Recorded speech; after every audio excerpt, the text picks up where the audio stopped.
I've just watched Johnny Cash, the song Hurt, and it was a hard watch. It broke my heart a little bit seeing it, but I also think there's some really useful um, messages within it that we can take away. I hope you like my reaction.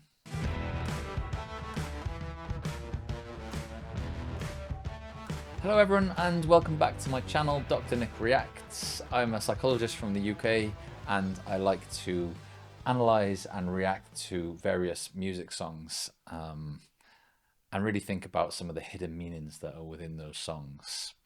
Today I am going to listen to a song called Hurt by Johnny Cash. Now, a little bit of history with myself and Johnny Cash. No, I've never met him. History would be that I'm a big fan of Johnny Cash and especially his songs A Boy Named Sue and Folsom Prison Blues. In fact, I'll tell you a quick story. When my son was 5 years old, there was a singing competition in his school, and he randomly put his hand up and said, "I'll sing." And they said, "Okay, go ahead." And they thought he was going to sing a nursery rhyme or something, and he sang Folsom Prison Blues by Johnny Cash, which is really awkward because the one line is like, "I shot a man in Reno just to watch him die," and that was what my 5-year-old was singing to the rest of his class, which was interesting. So I love Johnny Cash. I'm aware of this song Hurt, but I've never listened to it, so this is blind. I don't know what it's about. I don't know what happens in the music video and stuff, but I do know that I really love him as an artist and the authenticity of him, and so I'm excited to watch this video. I hope you like what I go for.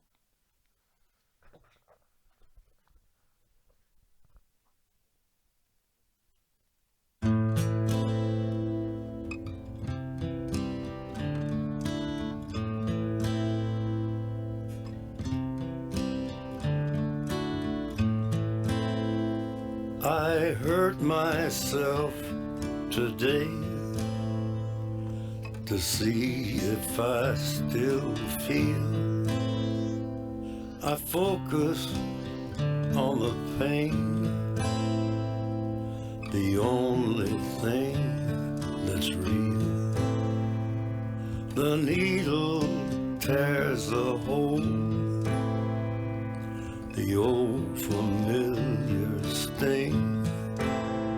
Try to kill it all away, but I remember everything. What have I become? My sweetest friend. Everyone I know goes away in the end, and you could have it all. My empire of dirt, I will let you down. I will make you hurt.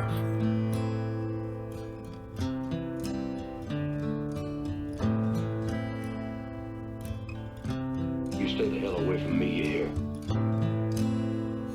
I wear this crown of thorns upon my liar's chair, full of broken thoughts I cannot repair. Beneath the stains of time, the feelings disappear. You are someone else. I am still right here. What have I become? My sweetest friend. Everyone I know goes away in the end, and you could have it all. My empire of dirt, I will let you down.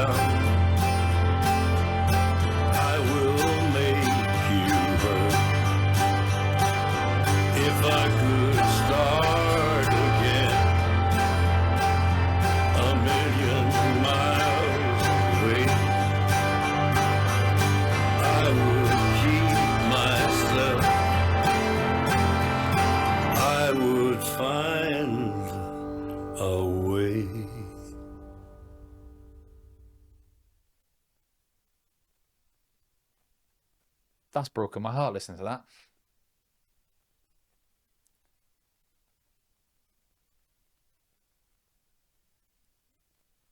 Because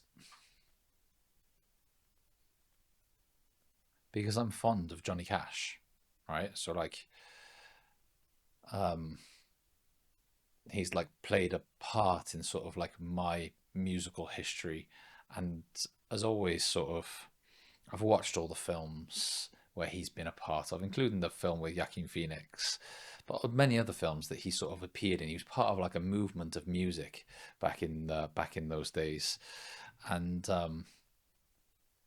and he just offered something very different. He offered something so real in the lyrics and the way that he sang. He was almost like, at least from my perspective, like a working class hero, like a working man's hero. Do you know what I mean? He was a man's man.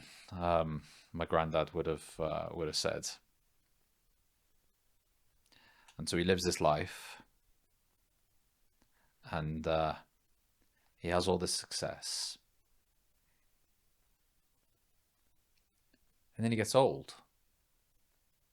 And like my wish for any person, but for Johnny Cash, is to reach that age and to feel a sense of peace, a sense of contentment with the journey that's been had. And that's not what that video showed. That video showed regret, basically. That was the main thing that it felt like it showed to me. That he was saying things like, "What have I become?" And if I could go back and do it all again, I'd find a way to keep myself. Like he's lost himself, like he's lost who he wants to be. Like he's done enough stuff in his life to hurt other people that he feels like he's not himself. And so he's just like an old man that's sort of like living with regret. And like I don't like to think of that with Johnny Cash. He seemed to be like addressing it to someone. So I wonder if he was addressing it to his daughter. Um, and I wonder if, you know, in some ways that was like an apology for some mistakes that he's made. And so that's like the one angle of this. I'm thinking, well, this is about sort of how he's held himself on his journey in ways that now when he's old, he's not particularly proud of, and it's eating at him. It's eating at him. But I also think there are mixed in with this sense of like regret about that. I also think there's probably a sense of loss about time. Do you know what I mean? The fact that he's old, the fact that he's gone on this like mad journey of being a nobody to like having fame and having money and having gone on this journey, and now he's old and he's, you know, he's going to return to the dirt just like everyone else returns to the dirt. And there's a sense of sort of like loss that, oh well, that's my life done then. I move on to wherever it is that people move on when they die. Do you know what I mean? So it's like there was something about time that was going on there and the passing of time, but there was also about like regrets there about how one has been during their journey. And it felt like he wasn't happy with that. Like the psychologist in me would be saying, right, he needs to work with a compassion focused therapist, someone that will be able to sense to get across the idea to him that he was just doing his best in the situations he found himself in, and that none of us are perfect, and that it's okay to make mistakes as human beings, just to try and get a little bit of like self-compassion in there relative to this. Like that song, if I could like draw a picture that represented that song, it was like him picking up a big stick and hitting himself with it repeatedly, which is like I don't really want to see that, you know. But the fact that he's put it on paper and put it into a song is perfectly parsimonious or perfectly consistent with. There are other songs that he's written which are real and raw and true, and I think that's what he's going through. That's actually what he's going through. I don't like that he's going through it. I like that though, that he's been brave enough to put it into a song and to show us exactly what it is that he's going through. There was some like, you know, I noticed like there was some symbolism sort of stuff going on there around Jesus Christ, the crown of thorns. There was like it was almost like a Greek-esque statues and fruit and stuff, and then there was the pouring of the wine, and I don't know. Like I wonder what all that meant. He said like in the end, I'm going to hurt you. I wonder if he means about what he means by that is I'm going to die. And that's going to hurt you. And I wonder if he was speaking to his daughter about that and almost like being apologetic for it. Although, like, you know, you can't control that. So maybe I'm not really sure what was going on there. With the wine, there was something destructive about it. Something that got across to me, these words. It all means nothing. I don't know. As I watched him pour the wine, those are the words that went through my head. All of it means nothing if the sacrifices that we make result in us losing important relationships or not having important relationships be the way that we'd like them to be. It all means nothing. All the glory, all the money, all the houses, all the cars, it all means nothing. There was something destructive about that wine that really got me. I loved watching it. But you know, even like I wish I could sort of like be in front of you and be more YouTubey, you know, be more like whoa and wow and sort of, you know, all of the stuff that tends to get people views in these sort of situations. But like my overriding emotion is just it's one of sadness, really.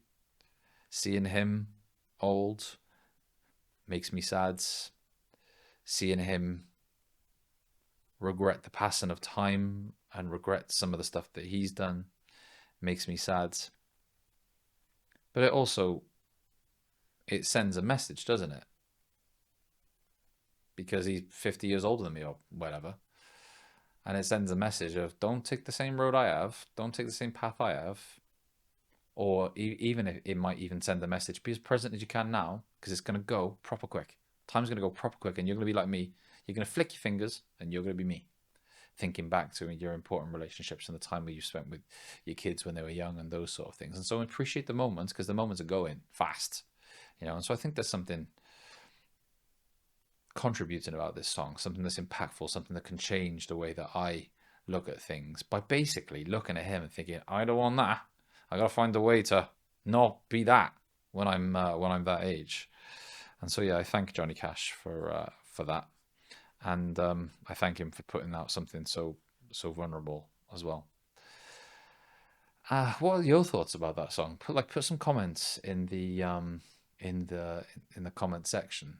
What have I missed about it? Do you know any history of the song? Do you know who it was really written for and what it was written about? Because obviously I'm blind to it. I want to know more about like some of the context of that song. And if you know it, then write it in the comments. I'd really appreciate it.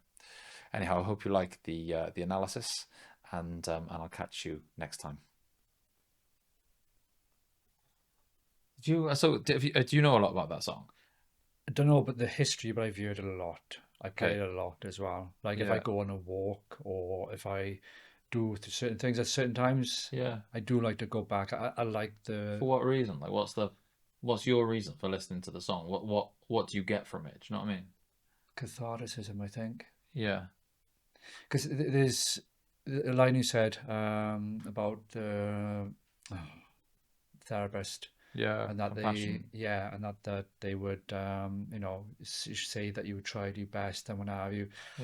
And then when you said that, I was just like, but on reflection, I know that there have been times where I have not done my best, but I've allowed a situation to unfold. And then when you look back on it, the regret is come from the fact of I knew I could have done better, but I didn't. I chose not to.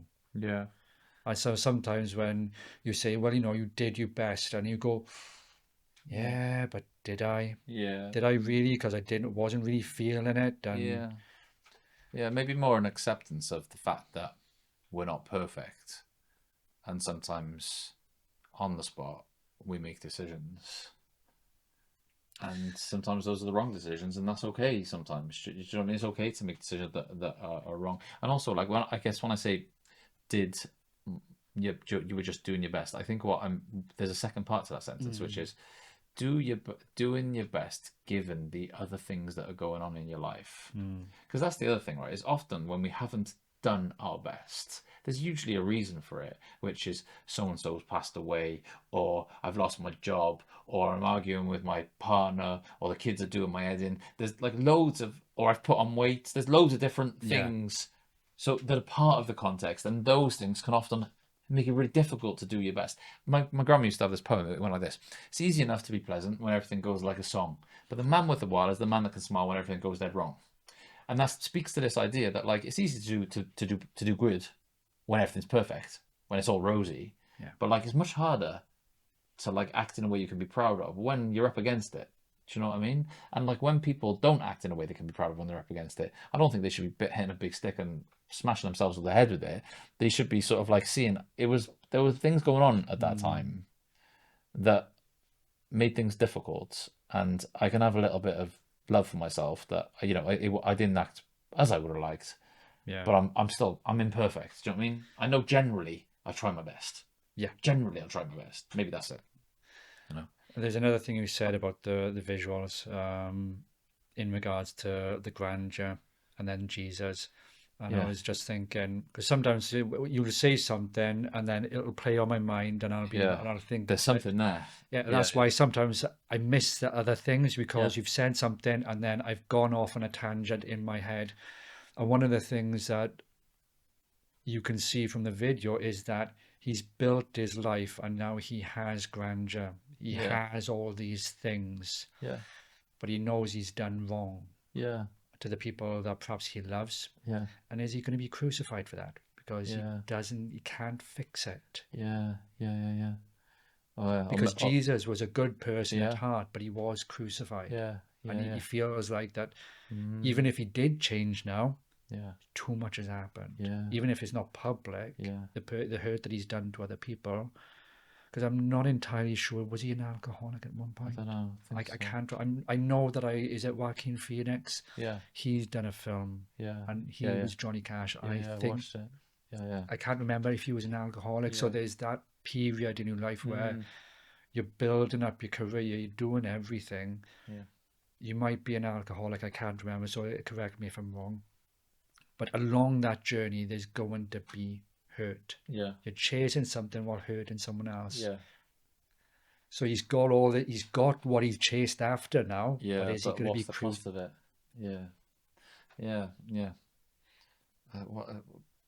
What in biblical times, what was the crown of thorns representative of?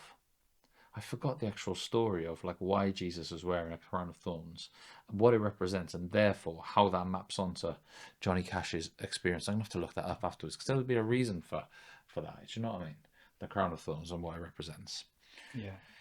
Anyhow, I'll look that up afterwards. But it was wicked. It's good to watch. I hope the analysis sort of made sense and stuff. All right, I'm gonna do this thing. What's to say? The crown of thorns is a significant symbol in Christianity, representing the suffering and humiliation Jesus experienced during his passion. So it was to wear it in humiliation, and it was a symbol of his suffering and humiliation. A symbol of his suffering and humiliation. Maybe that's what Johnny Cash was referring to.